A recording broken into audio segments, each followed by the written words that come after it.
नमस्कार साथियों, chemistry numerical class में आपका एक बार फिर से स्वागत है। और मित्रों, आज मैं आपके सामने लेके आया हूँ सबसे इम्पोर्टेंट पार्ट जो इस चैप्टर का है, फर्स्ट चैप्टर का, वो है मोल कंसेप्ट।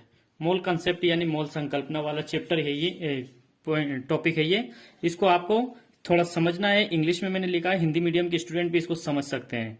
जैसे यहाँ पे क्या लिखा, वी नो दैट, हम जानते हैं, 1 डजन मीन ग्रुप ऑफ 12, यानी 1 दर्जन में 12 चीजें होती है। सच एस 1 डजन बनाना मीन्स 12 बनाना, यानी कि 1 दर्जन जो बनाना होते हैं वो 12 बनानास के बराबर होते हैं। 1 डजन बुक्स मीन्स 12 बुक्स, यानी 1 दर्जन बुक के मतलब होता है 12 बुक्स है।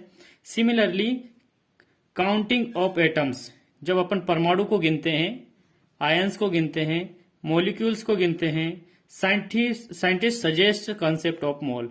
उसी प्रकार वैज्ञानिकों ने यहाँ पे एक कंसेप्ट दिया है, वो है मोल कंसेप्ट। मोल कंसेप्ट क्या होता है, तो यहाँ पे ध्यान से देखना मित्रों, ये क्या लिखा है, 1 mole. 1 mole is equal to 6.023 into 10⁻23 particles, atoms, ions या मॉलिक्यूल्स। यानी आप ऐसा समझिए मित्रों, जैसे मान लीजिए हमारे पास में बूंदी है, बूंदी को तो आप एटम बोल सकते हो, पार्टिकल्स बोल सकते हो, आयंस बोल सकते हो, मॉलिक्यूल्स बोल सकते हो। और बूंदी से जब लड्डू बन जाता है बहुत सारे, इतनी यदि बूंदी अपने पास में, तो उसको एक लड्डू बोलेंगे, यानी 1 मोल बोलेंगे। आप ऐसा समझ सकते हो कि बूंदी तो एटम्स हो गए, मॉलिक्यूल्स हो गए, और लड्डू क्या हो गया, मोल हो गया।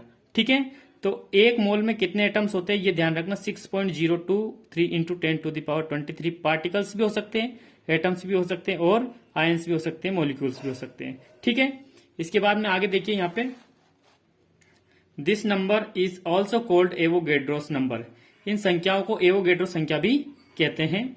And it is denoted by n, ये ध्यान रखना है आपको कि ये एन से डिनोट की जाती है।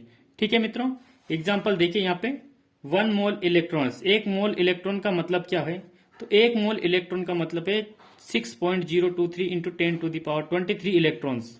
ठीक है, यानी एक मोल इलेक्ट्रॉन्स में इतने इलेक्ट्रॉन्स होते हैं।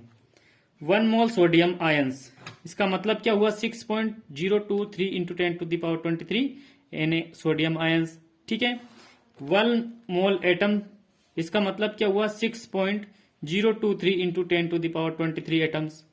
इसके बाद में 8 एनटीपी, एनटीपी का मतलब होता है normal temperature and pressure. Pressure और टेम्परेचर कैसा होना चाहिए, नॉर्मल होना चाहिए।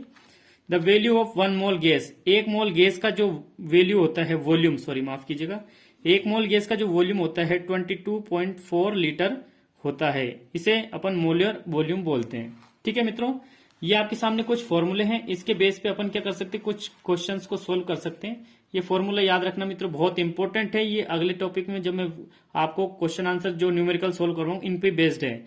1 मोल एटम्स का बराबर कितने के बराबर होता है, 1 ग्राम एटम्स, 1 ग्राम एटॉमिक मास, और बराबर होता है 6.023 इंटू 10⁻23 एटम्स के बराबर होता है। अब एटम्स की जगह यहाँ पे आप ग्राम मॉलिक्यूल्स भी रख सकते हो, आयंस भी रख सकते हो, ये जो आयंस, और इसके बाद में आप इसकी जगह पे इलेक्ट्रॉन्स भी रख सकते हो। फॉर्मूले वो वही है, सेम टू सेम। ठीक है मित्रों, और अगले वीडियो में मैं इन पे बेस्ड आपको न्यूमेरिकल सोल्व करवाऊंगा।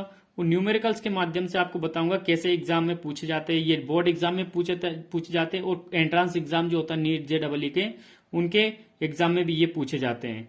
वीडियो में यदि आपको हेल्प मिली हो, तो पसंद आया हो तो लाइक करना, सब्सक्राइब करके बेल आइकन जरूर दबाना, अपने दोस्तों के साथ इस वीडियो को जरूर शेयर करना। Thank you.